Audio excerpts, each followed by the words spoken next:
on your tiny Iowa YouTube channel. Not acceptable. Very, very, very bad. Good day.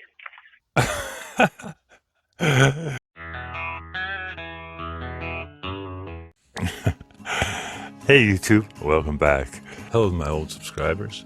If you're new here, you know what to do. Hit the subscribe button and join the family. First, before we get into the video today, I want to give a couple special shout outs to.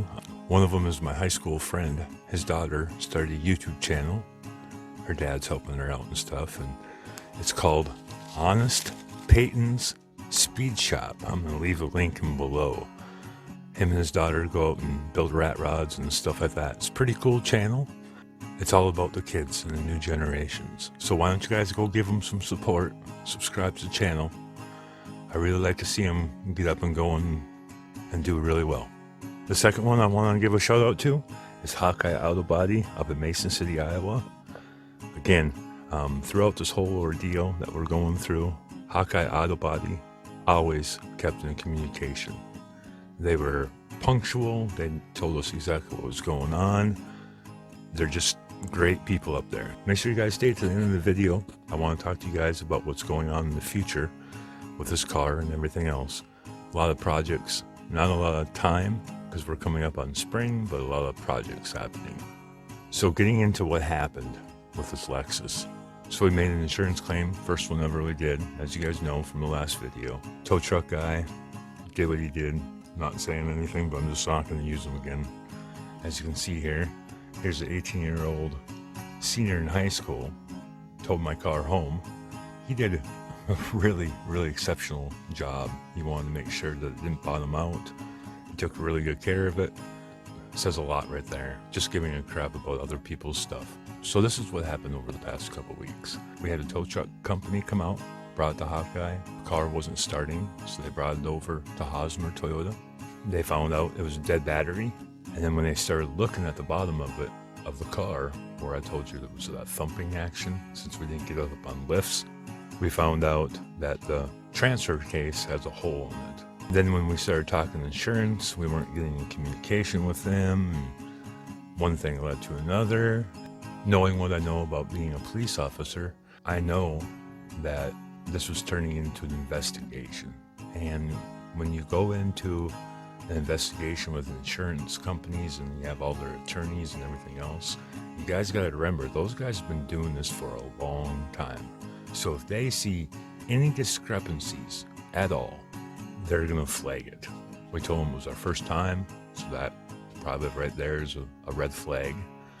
I know with insurance companies, the way the economy is and everything else, they're going to try to weasel their way out of everything.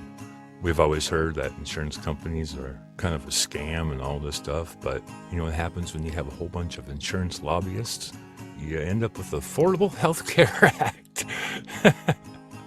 Oh boy, don't get me started on them. Hence why 2014 and newer cars all have a black box in them. I'm sure the insurance company with legislation had something to do with that. I also know from law enforcement, it's not what you know, it's what you can prove. So one of my biggest recommendations I can ever tell anybody, if you have a 2013 or older car, is get a dash cam. Because again, it's not what you know, it's what you can prove. Well, here we are, leaving town. I want to show you guys the exact same thing that we see almost on a daily basis.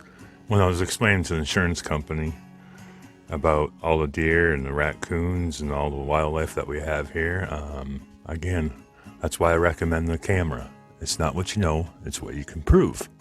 Because when we dropped the insurance claim, my wife called them up and said, you know what, we can fix the car faster than you guys are taking care of it. It was over 2.5 weeks. The car was out of our hands, not at our house anymore. So right after she called and canceled the insurance claim, the insurance assessor called us up and he was trying to tell us all this stuff like, are you sure you hit a raccoon? Are you sure you hit a deer? There's no blood and no nothing. Well, when you hit a raccoon and it takes out the grill and the bottom skin of the car and everything else, and you hit a deer and stuff, it does kind of some damage to the plastics underneath. So after we hit the deer and the raccoon, we were driving it back, we heard the scrape of the plastics on the bottom, the belly pan and all that stuff. So what did we do? We went over to my buddy's shop, used his Dremel, cut all the plastic stuff out because it was rubbing on the ground and everything else. So when insurance talked to us about that, we didn't see no hair, we didn't see no blood or nothing like that. I told them that we also have a car wash membership, and we get our car washed on a regular basis. Even though today, in the video, it's not washed because we were going to wash it the night that it happened, but I digress. But he didn't see no hair, blood, and he's like, well, how could you hit something? Are you sure you didn't hit a curb?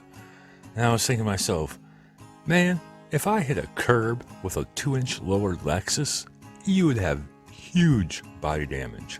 He told me that the transfer case was up inside underneath the body and there's a hole in it. And I said, yeah. I said, something blew and everything else. Just from the stress of the RPMs and everything else, I knew that when I hit it, it was a big thud. I knew the RPMs were up 3,000 to 4,000 RPMs when I downshifted and hit the deer. And when I hit the deer, I was like, yeah, I bet you stressed something out, maybe crack something, you know, in the drivetrain, because when we drove it away, it was kind of driving wonky.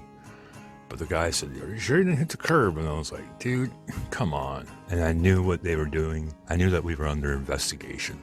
There was no way we can go against a whole bunch of corporate insurance lawyers. I've been doing this for a long, long time. So we just decided, hey, we can fix it faster. We could fix it right now, buy all the parts for it, unbolt, bolt the new parts on, be ready to go. But we have so many things coming up. With spring coming and our projects that we have to do, we have a 67 pickup that I need to haul lumber and stuff like that to build a utility building in the back. Gets like new U-joints. I know there's a broken engine mount on it, so I gotta fix those two things. One of the next things that we have to do after that is build a utility building. And I'm gonna show you guys how to do that. It'll be off-grid. And then I wanna finish up with the house. And then after that, then I'm gonna go and rebuild the front end of the Lexus. Have my son and I do it. So thanks for watching, guys. I hope you guys have a great day. Be kind to one another. And thanks for watching. Any comments or questions, please feel free to ask. All right, bye-bye.